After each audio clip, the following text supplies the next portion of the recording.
Kitab Lukas.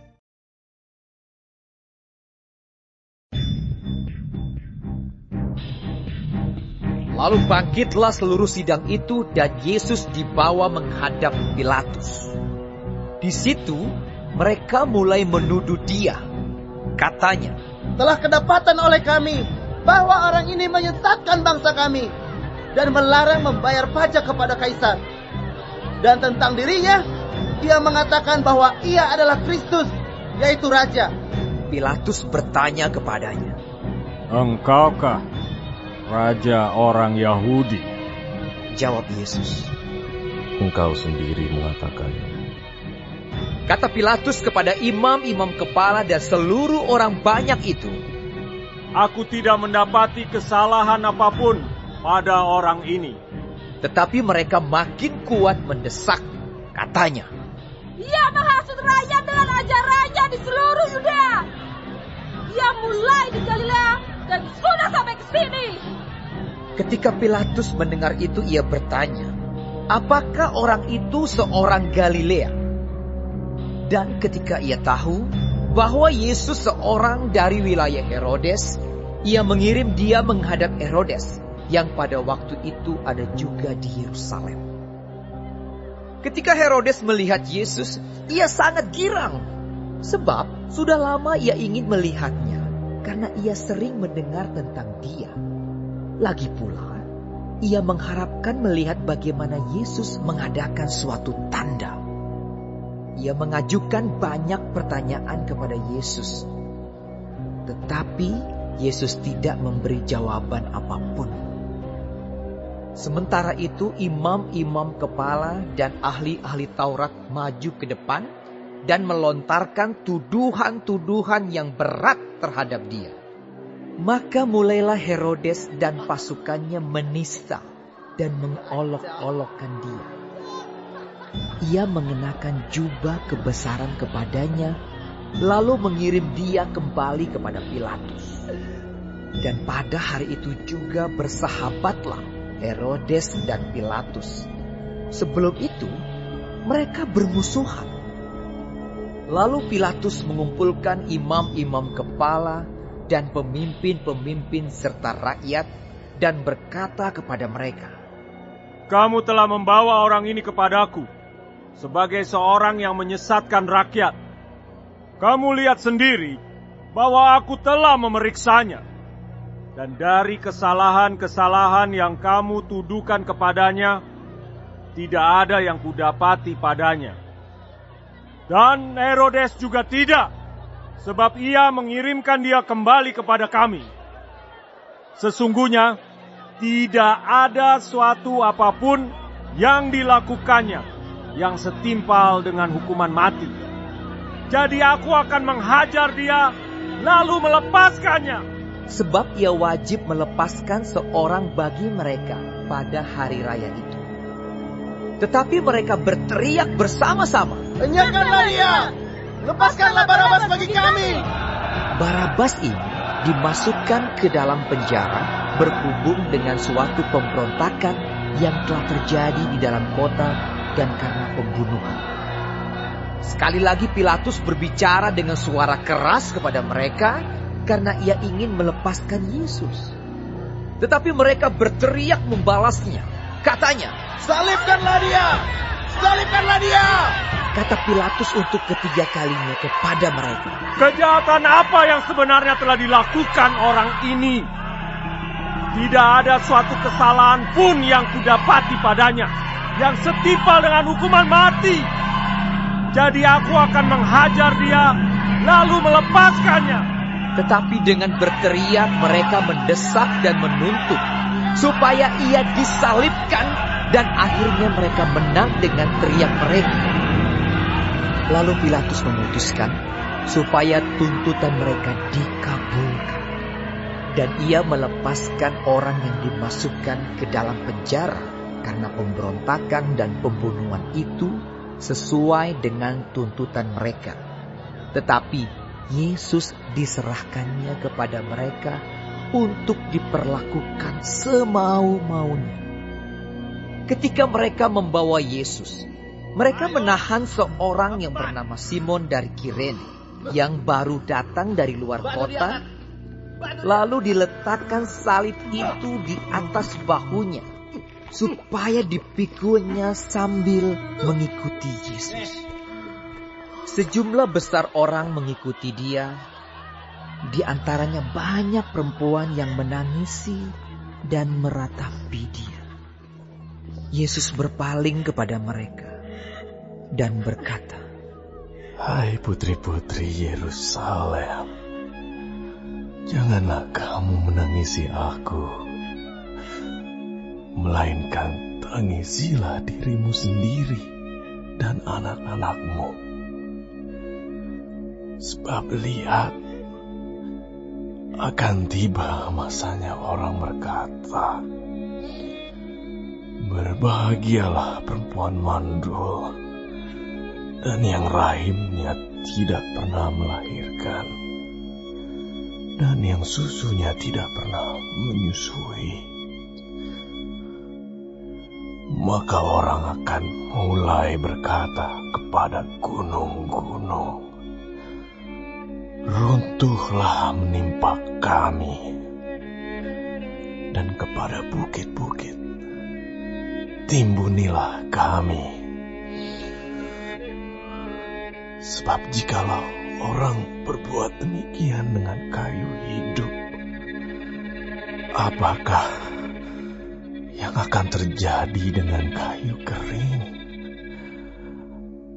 Dan ada juga digiring 2 orang lain, yaitu 2 penjahat untuk dihukum mati bersama-sama dengan dia. Ketika mereka sampai di tempat yang bernama Tengkorak, mereka menyalibkan Yesus di situ dan juga kedua orang penjahat itu, yang seorang di sebelah kanannya dan yang lain di sebelah kirinya. Yesus berkata, Ya Bapa,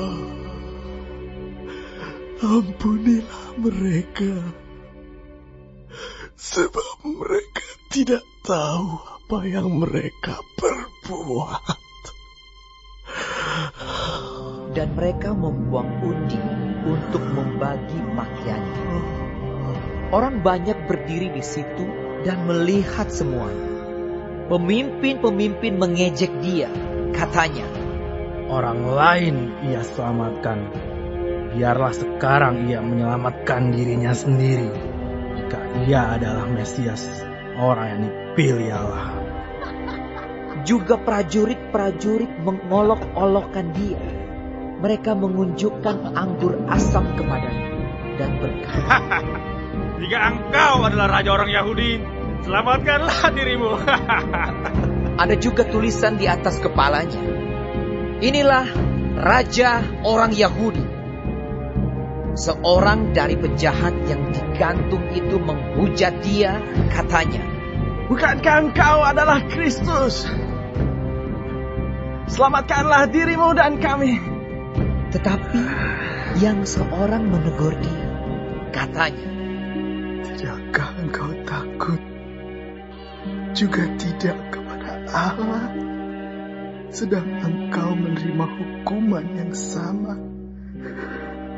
Kita memang selayaknya dihukum, sebab kita menerima balasan yang setimpal dengan perbuatan kita. Tetapi orang ini tidak berbuat sesuatu yang salah. Lalu ia berkata, Yesus, ingatlah akan aku apabila engkau datang sebagai Raja. Kata Yesus kepadanya, Aku berkata kepadamu, sesungguhnya hari ini juga engkau akan ada bersama-sama dengan aku di dalam Firdaus. Ketika itu, hari sudah kira-kira jam 12. Lalu kegelapan meliputi seluruh daerah itu sampai jam 3. Sebab matahari tidak bersinar. Dan tabir bait suci terbelah 2. terus berseru dengan suara nyaring. Ya Bapa, ke dalam tangan-Mu ku serahkan nyawaku. Dan sesudah berkata demikian, ia menyerahkan nyawanya.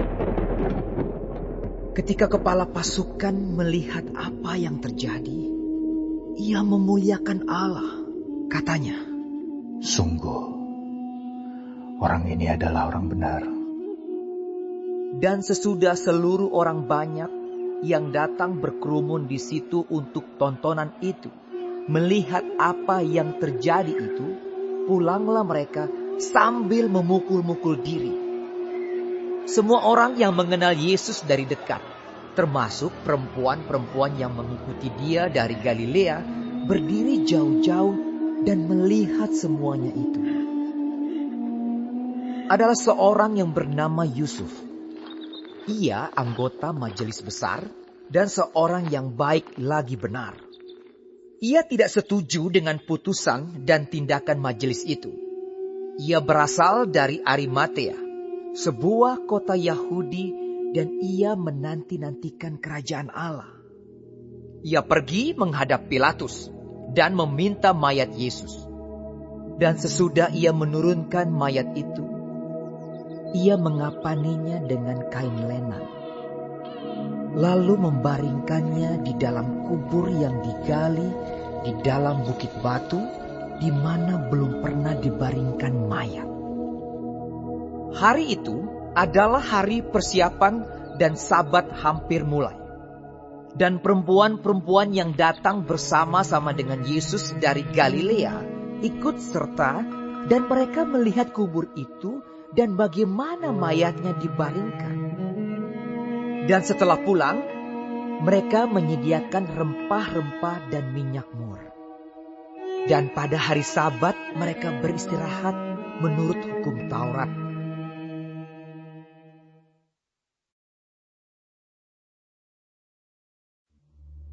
Tetapi pagi-pagi benar, pada hari pertama minggu itu, mereka pergi ke kubur membawa rempah-rempah yang telah disediakan mereka. Mereka mendapati batu sudah terguling dari kubur itu, dan setelah masuk, mereka tidak menemukan mayat Tuhan Yesus. Sementara mereka berdiri termangu-mangu karena hal itu, tiba-tiba ada dua orang berdiri dekat mereka, memakai pakaian yang berkilau-kilauan. Mereka sangat ketakutan dan menundukkan kepala. Tetapi kedua orang itu berkata kepada mereka, Mengapa kamu mencari dia yang hidup di antara orang mati? Ia tidak ada di sini. Ia telah bangkit. Ingatlah apa yang dikatakannya kepada kamu ketika ia masih di Galilea, yaitu bahwa Anak Manusia harus diserahkan ke tangan orang-orang berdosa dan disalibkan, dan akan bangkit pada hari yang ketiga. Maka teringatlah mereka akan perkataan Yesus itu. Dan setelah mereka kembali dari kubur, mereka menceritakan semuanya itu kepada ke-11 murid dan kepada semua saudara yang lain. Perempuan-perempuan itu ialah Maria dari Magdala, dan Yohana, dan Maria ibu Yakobus. Dan perempuan-perempuan lain juga yang bersama-sama dengan mereka memberitahukannya kepada rasul-rasul. Tetapi bagi mereka, perkataan-perkataan itu seakan-akan omong kosong, dan mereka tidak percaya kepada perempuan-perempuan itu. Sungguh pun demikian, Petrus bangun, lalu cepat-cepat pergi ke kubur itu. Ketika ia menjenguk ke dalam, ia melihat hanya kain kapan saja. Lalu ia pergi dan ia bertanya dalam hatinya, apa yang kiranya telah terjadi? Pada hari itu juga dua orang dari murid-murid Yesus pergi ke sebuah kampung bernama Emmaus yang terletak kira-kira 7 mil jauhnya dari Yerusalem, dan mereka bercakap-cakap tentang segala sesuatu yang telah terjadi. Ketika mereka sedang bercakap-cakap dan bertukar pikiran, datanglah Yesus sendiri mendekati mereka, lalu berjalan bersama-sama dengan mereka. Tetapi ada sesuatu yang menghalangi mata mereka, sehingga mereka tidak dapat mengenal Dia. Yesus berkata kepada mereka, "Apakah yang kamu percakapkan sementara kamu berjalan?" Maka berhentilah mereka dengan muka muram. Seorang dari mereka, namanya Kleopas, menjawabnya, "Adakah engkau satu-satunya orang asing di Yerusalem yang tidak tahu apa yang terjadi di situ pada hari-hari belakangan ini?" Katanya kepada mereka. "Apakah itu?" Jawab mereka, "Apa yang terjadi dengan Yesus, orang Nazaret? Dia adalah seorang nabi yang berkuasa dalam pekerjaan dan perkataan di hadapan Allah dan di depan seluruh bangsa kami. Tetapi imam-imam kepala dan pemimpin-pemimpin kami telah menyerahkan Dia untuk dihukum mati, dan mereka telah menyalibkannya. Padahal kami dahulu mengharapkan bahwa Dialah yang datang untuk membebaskan bangsa Israel. Tetapi sementara itu telah lewat 3 hari sejak semuanya itu terjadi. Tetapi beberapa perempuan dari kalangan kami telah mengejutkan kami. Pagi-pagi buta mereka telah pergi ke kubur dan tidak menemukan mayatnya. Lalu mereka datang dengan berita bahwa telah kelihatan kepada mereka malaikat-malaikat yang mengatakan bahwa Ia hidup.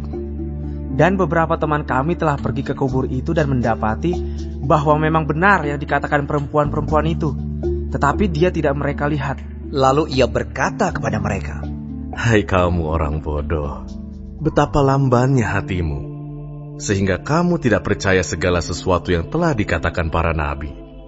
Bukankah Mesias harus menderita semuanya itu untuk masuk ke dalam kemuliaannya?" Lalu Ia menjelaskan kepada mereka apa yang tertulis tentang Dia dalam seluruh kitab suci, mulai dari kitab-kitab Musa dan segala kitab nabi-nabi. Mereka mendekati kampung yang mereka tuju, lalu Ia berbuat seolah-olah hendak meneruskan perjalanannya. Tetapi mereka sangat mendesaknya.